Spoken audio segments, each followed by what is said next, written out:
C'est ici, à la cathédrale Saint-Pierre et Paul de Parakou, qu'il a reçu les derniers hommages de la République. Kwaro Yves Chabi, ministre des Enseignements secondaires, techniques et de la formation professionnelle, jusqu'à son décès survenu le 20 février 2025, des suites d'un accident de la route, a eu droit à une cérémonie d'hommage digne du nom, marquée par la présence d'un parterre de personnalités politiques et administratives. Au cours de la phase protocolaire de cette cérémonie, marquée dans un premier temps par la célébration eucharistique, officiée par Monseigneur Pascal Nkwe, archevêque métropolitain de Parakou, Feu Kwaro Yves Chabi a été fait grand officier de l'ordre national.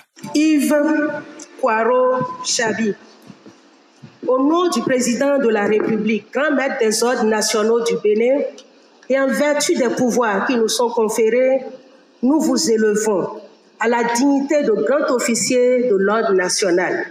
Dans son allocution, le représentant du gouvernement, le ministre Salimane Karimou, a rendu hommage à un ministre engagé et disponible pour la République qui a favorisé la mise en œuvre de plusieurs réformes dans le secteur éducatif. Des mérites réitérés par le représentant du ministère des Enseignements secondaires, techniques et de la formation professionnelle. Selon Ayouba Garba, l'illustre disparu était de son vivant un ministre exemplaire, dévoué, avec un sens d'écoute irréprochable. Honorer ta mémoire, c'est contribuer à former les ressources humaines compétentes et compétitives au service du développement de la nation et surtout la transformation structurelle de l'économie béninoise.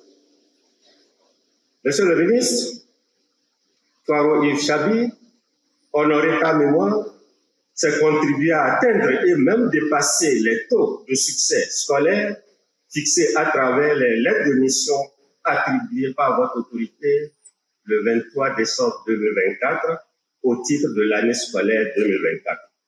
Le préfet du Borgou, également présent lors de cette cérémonie, garde de vifs souvenirs de sa collaboration avec Kwaro Yves Chabi, un homme qui sait aussi s'excuser.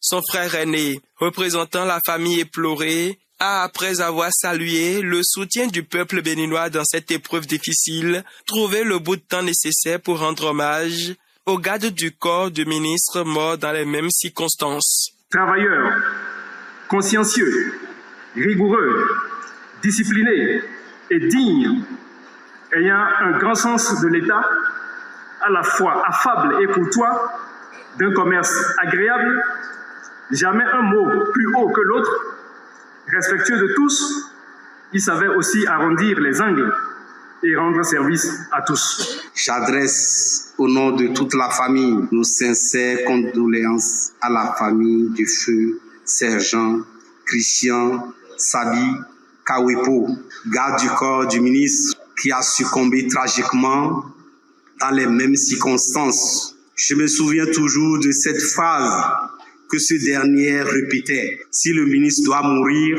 c'est que moi je suis mort avant lui. Cette grande cérémonie d'hommage intervient après la veillée de prière déroulée au domicile du défunt. Elle sera par contre suivie de l'inhumation qui aura lieu dans l'intimité familiale du regretté ministre Feu Kwaro Yves Chabi.